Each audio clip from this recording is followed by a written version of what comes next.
రీతు చౌదరి మొత్తానికి అది fake ఎలిమినేషనా, genuine ఎలిమినేషనా, ఏ elimination అనేది ఆ బిగ్ బాస్కే తెలియాలి. సరే, ఏదో రకంగా మరి ఆవిడ ఎలిమినేషన్ అయితే అయిపోయింది. ఆవిడ ఎలిమినేషన్ అయిపోగానే యాక్చువల్గా డెమాన్ పవన్కి ఓటింగ్ బాగా పెరగాలి. కానీ విచిత్రం ఏంటంటే ఇంకా డెమాన్ పవన్కి ఆ స్థాయిలో ఓటింగ్ పెరగట్ల. మరి ఏం జరుగుతుంది ఏంటనేది కొంచెం డిమాండ్ పవన్ కూడా కొద్దిగా ఇంకా జాగ్రత్త పడాల్సిన అవసరం ఉంది. అందులో ఇప్పుడు మొన్న సంజన గారిని ఈ మొత్తం అందరూ కలిసి కార్నర్ చేసిన విషయం, ఆవిడని జైల్లో పెట్టి బిగ్ బాస్ ఏమో ఆవిడ తీసుకెళ్లి జైల్లో పెట్టాడు. ఎందుకంటే అందరూ కలిసి ఆవిడకి 0 మార్కులు ఇచ్చారు.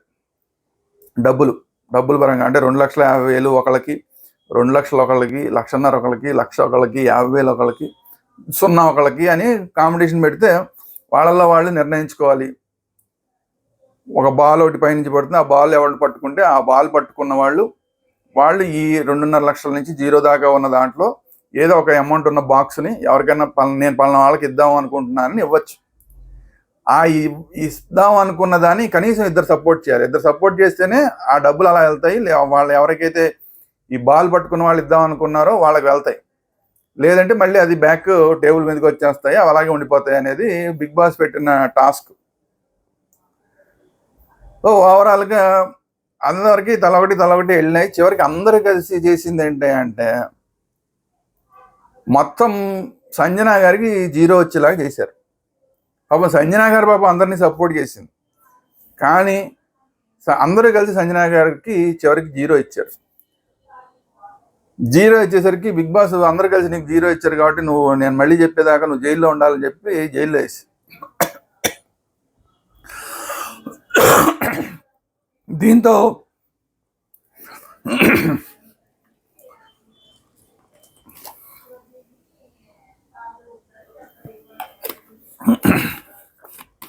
హౌస్లో అయితే అందరూ కలిసి ఆవిడ 0 చేశారు, కానీ బయట మాత్రం ఆవిడకి మంచి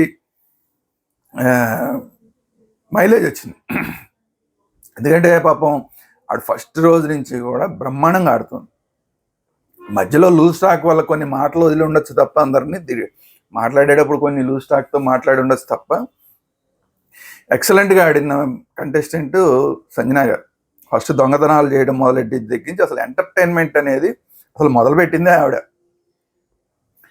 అసలు ఆవిడ చేసిన దొంగతనాలని టార్గెట్ చేసుకుని వీళ్ళు మొత్తం ఆవిడని ప్రతిసారి మొత్తం హౌస్లో అందరూ కూడా ఆవిడని ఎలిమినేషన్ దాంట్లోకి తీసుకొచ్చి ఆవిడని టార్గెట్ చేస్తున్నారు.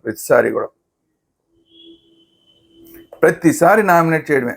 13 వారాలు, ఆల్మోస్ట్ 11 వారాలు సుమారుగా ఆవిడ నామినేట్ అయిందంటే చూడండి ఎంతమంది టార్గెట్ చేశారు.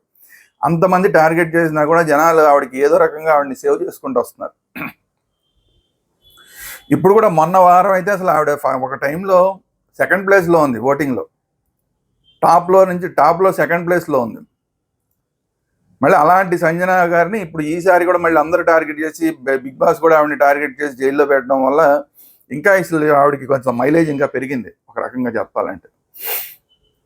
సో మొత్తానికి అది నడుస్తుంది. సరే, ఓవరాల్గా ఎవరెంత ఉన్నారంటే ఎప్పుడులాగానే తనూజ 29% తోటి టాప్లో నడుస్తుంది. ఆవిడకి తెలిసిందే కదా, ఇటు తెలుగు ఓట్లు అటు కన్నడ ఓట్లు అన్నీ పడుతుంటాయి కాబట్టి ఆవిడ టాప్లో 29% తోటి ఉంది. ఆ తనూజకి సపోర్ట్ చేశారు సంజన గారు. ఎందుకంటే 2 లక్షలు ఇస్తామని ఇవ్వాలి ఆవిడకి అనుకున్నప్పుడు ఆవిడ అర్హురాలే అని చెప్పి తనూజకి సంజన గారు కూడా సపోర్ట్ చేశారు. కానీ అదే తనూజ సంజన గారికి అగెనిస్ట్గా మాట్లాడింది. అంటే భరణి గారి కోసం అని చెప్పి భరణి గారికి ఇప్పించి 50,000 అంతా భరణి గారికి ఇప్పించి ఈవిడికి మాత్రం 0 వచ్చేలాగా చేయడంలో తనూజ పాత్ర కూడా మనం మర్చిపోకూడదు. మరి అమ్మాయి సరే, ఎవరో ఒకరిని సపోర్ట్ చేయాలి, ఎవరో ఒకరిని విమర్శించాలి కాబట్టి మొత్తానికి అలా జరిగిపోయింది. మళ్ళీ ఈరోజు ప్రోమో చూస్తే కూడా వాళ్ళిద్దరికి సంజనాకి తనూజకి మధ్య చాలా గట్టి వార్ జరిగింది. ఈ వార్ వల్ల నాకు తెలిసి అందరూ ఏమనుకుంటున్నారంటే సంజనాకి ఏమైనా డ్రాప్ అవుతుందో అనుకుంటున్నారు, కానీ ఎందుకంటే తనూజతో పెట్టుకుంది కాబట్టి డ్రాప్ అవుతుంది అనుకుంటున్నారు. కానీ తనూజకి కొత్తగా వచ్చేదేం లేదు. ఆల్రెడీ అమ్మాయి హైలో ఉంది, అందరికన్నా ఎక్కువ ఓట్లు పడుతున్నాయి. ఆ అమ్మాయికి కొత్తగా వచ్చేదేం లేదు, ఆల్రెడీ ఆ టాప్లోనే కొనసాగుతుంది. కానీ సంజన ఏమన్నా ఎలిమినేషన్ అయిపోతుందా అనుకున్న వాళ్ళు కూడా ఈ తనూజతో పెట్టుకున్న తీరు ఇవన్నీ చూసిన తర్వాత సంజనాకి ఇంకా ఎక్కువ ఓట్లు పడే అవకాశం కూడా ఉంది. సంజనాకి ఎక్కువ ఓట్లు పడి అసలు అమ్మాయి టాప్ 2లోకి వచ్చినా పెద్ద ఆశ్చర్యపోకల. అది కాకుండా ఏంటంటే ఇప్పుడు జరుగుతున్న టాస్కుల్లో ఇమ్యూనిటీ కోసం జరుగుతున్న టాస్కుల్లో నిన్న దాంట్లో ఇమాన్యుయల్ గెలిచాడు. ఆ బాల్స్ అన్నిటిని ఇలా వేసేయడం, దాంట్లో ఇమాన్యుయల్ గెలిచాడు. ఇమాన్యుయల్ ఇంకొకసారి మొత్తం కనుక ఇమాన్యుయల్ కనుక ఇమ్యూనిటీ వస్తే అతను ఈ ఓటింగ్లోంచి కనుక పక్కకి వెళ్తే, నామినేషన్స్లోంచి పక్కకి వెళ్తే ఇమాన్యుయల్ ఓటింగ్ అంతా కూడా సంజన గారికి ట్రాన్స్ఫర్ అయ్యే అవకాశం ఉంది. అప్పుడు కూడా ఆవిడ సెకండ్ ప్లేస్లోకి వచ్చే అవకాశం ఉంది. సో చూడాలి మరి ఆ సంజన గారి విషయంలోనే ఏం జరుగుతుంది అనేది కొంచెం చూడాలి. సరే, ఎనీవే తనూజ ఫస్ట్ ప్లేస్లో ఉంది. తనూజ తర్వాత సెకండ్ ప్లేస్లో ఇమాన్యుయల్ 20% తోటి సెకండ్ ప్లేస్లో ఉన్నాడు. ఇమాన్యుయల్ సెకండ్ ప్లేస్లో 20% తోటి ఉంటే థర్డ్ ప్లేస్లో సంజన గారు 19% తోటి ఉన్నారు. అంటే ఇమాన్యుయల్కి సంజన గారికి కేవలం 1% తేడా ఉంది. అదే ఇప్పుడు ఇమాన్యుయల్కి గనక ఈ ఇమ్యూనిటీ వస్తే ఈ 20% కనుక సంజన గారికి ట్రాన్స్ఫర్ అయితే 19 + 20 39%కి వెళ్ళిపోతుంది ఒకేసారి సంజన. అంటే ఈవెన్ ఫస్ట్ ప్లేస్లో కూడా వచ్చే అవకాశం ఉంది. ఇన్ జనరల్ ఎవరన్నా అటు ఇటు ఉన్న వాళ్ళు ఎవరైనా కనుక నేను ఈ ధైర్యంగా తనూజ, ఎప్పుడు అందరికీ తెలిసిన విషయమే తనూజ ఫస్ట్ ప్లేస్లో ఉంటుంది అనేది లోపల ఉన్న వాళ్ళకి కూడా తెలుసు, ఎందుకంటే వైల్డ్ కార్డులు వచ్చిన వాళ్ళందరూ చెప్పేశారు కాబట్టి. సో అలాంటి తనూజ్ తోటి నేను అంత పీక్ స్టేజ్లో ఇంకా లాస్ట్ 2 వీక్స్ ఉండగా కూడా ధైర్యంగా గొడవ పెట్టుకుందంటే ఆ అమ్మాయికి వేయాలి సంజనాకి అని చెప్పి మిగతా వాళ్ళందరూ కూడా అనుకున్నారంటే మాత్రం సంజనాకి ఇంకా పెరిగే అవకాశం ఉంది. అందువల్ల సంజన ఒక రకంగా చెప్పాలంటే అసలు టాప్లోక లేకపోతే సెకండ్ ప్లేస్లోక, టాప్లోకి వస్తుందని మనం అంత ఊహించుకోవడం అనవసరం. కానీ మామూలు ఈ లెక్కల ప్రకారం చూస్తే టాప్లోకి వస్తుంది. ఎనీవే సెకండ్ ప్లేస్లోకి అయితే ఖచ్చితంగా వచ్చే అవకాశం ఉంది. ఈ వీకెండ్ అయ్యేసరికి సెకండ్ ప్లేస్లో ఉండే అవకాశం ఉంది. ఎనీవే సంజన ఎడిదిరిగి సేఫ్, తనూజ ఎడిదిరిగి టాప్లో ఉంది, ఆ అమ్మాయి ఎలాగో ఫస్ట్లో ఉంది కాబట్టి అమ్మాయి సేఫ్. అలాగే ఇమాన్యుయల్ 20% ఉన్నాడు, అలాగైనా తను హ్యాపీగా సేఫ్ అవుతాడు, లేదంటే ఇమ్యూనిటీ వచ్చినా కూడా సేఫ్ అవుతాడు.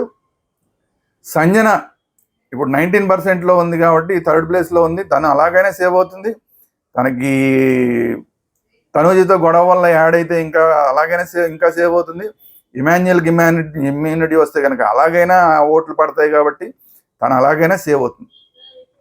సో వీళ్ళ ముగ్గురి పరిస్థితి ఇలాగుంటే డిమాండ్ పవన్ 13% తోటి 4th ప్లేస్లో ఉన్నాడు. డిమాండ్ పవన్ 13% 4th ప్లేస్ అంటే ఇంకా నాకు తెలిసి ఇంకా పూర్తి స్థాయిలో రీతు చౌదరి ఓట్లన్నీ ఇంకా యాడ్ అవ్వలేదు. బహుశా ఈ రోజు రేపట్లో అవి కూడా యాడ్ అవుతాయి. ఇప్పటికే కొంతవరకు యాడ్ అయినాయి, ఇంకా కొన్ని యాడ్ అయితే కనుక అతను కూడా ఒక 15% దాకా వచ్చే అవకాశం ఉంది. ఇంకో 2% పెరిగి 15% దాకా కూడా వచ్చే అవకాశం ఉంది ఈ రాబోయే 2 రోజుల్లో. సో వీకెండ్కి ఓ 15% దాకా కనుక అతనికి వస్తే టోటల్గా రీతు చౌదరి ఓట్లన్నీ అతనికి ట్రాన్స్ఫర్ అయితే అతను కూడా సేఫ్ అయ్యే అవకాశం ఉంది.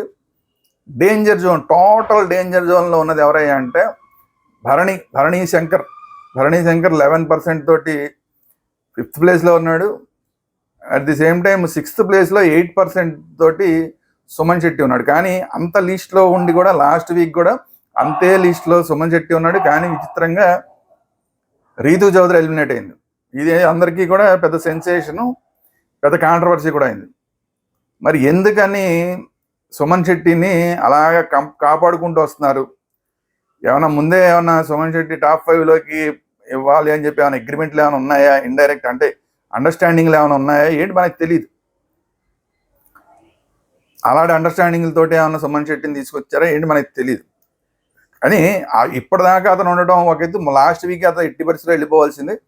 అతని ఆటకు కానీ, అతని పర్సనాలిటీకి కానీ, అతను ఆడే విధానానికి కానీ, మిగతా వాళ్ళతో ఉండే విధానం కానీ లాస్ట్ వీక్ ఎలిమినేట్ అయిపోవాలి. కాదు, అతని ప్లేస్లో రీతు చౌదరి ఎలిమినేట్ అయిపోయింది. ఈ వీక్ 100కి 100% సుమన్ శెట్టి ఎలిమినేట్ అవ్వాలి, సింగిల్ ఎలిమినేషన్ అయితే. కానీ చెప్పలేం, మరి భరణి శంకర్ని ఏమన్నా డబుల్ ఎలిమినేషన్ ఉంటే భరణి సుమన్ శెట్టి ఇద్దరు వెళ్ళిపోవాలి. మరి బిగ్ బాస్ ఏమన్నా ఎట్టి పరిస్థితుల్లో సుమన్ శెట్టిని టాప్ 5లో తీసుకురావాలంటే మాత్రం మళ్ళా భరణి శంకర్ ఎలిమినేట్ అవ్వాల్సి వస్తుంది. ఈవెన్ డిమాండ్ పవన్ కూడా ఎలిమినేట్ అయిపోవాల్సి వస్తుంది. మరి అంటే బిగ్ బాస్ చెప్పలేం కదా ఇప్పుడు ఏం జరుగుతుంది. అందులో ఈ వారం ఇది కరెక్ట్ కాదు బిగ్ బాస్ అన్నట్లాగా ఉంటుంది ఈ వారం అంతా అని చెప్పి బిగ్ బాస్ అనౌన్స్ చేశాడు.